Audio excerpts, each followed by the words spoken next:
ඒ නිසා උපන් රට, උපන් ජාතිය, උපන් ආගම විහිළුවක් කරගන්න එපා.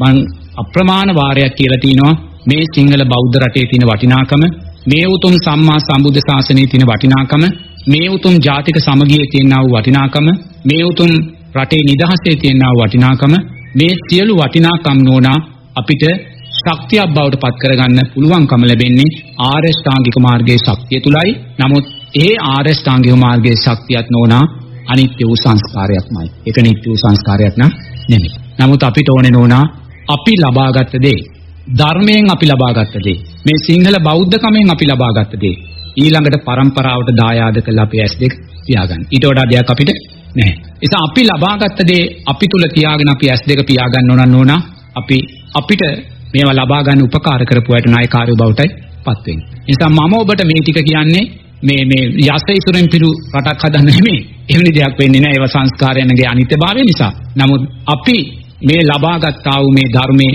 ශක්තිය පුතේ ඊළඟ පරම්පරාවට උරුම කරලා දෙන්න තව මේ අවුරුදු 50ක්වත් මේ රට මේ ආකාරයෙන් ශක්තිමත් වෙනවා කියන කාරණේ තුල ඉඳලා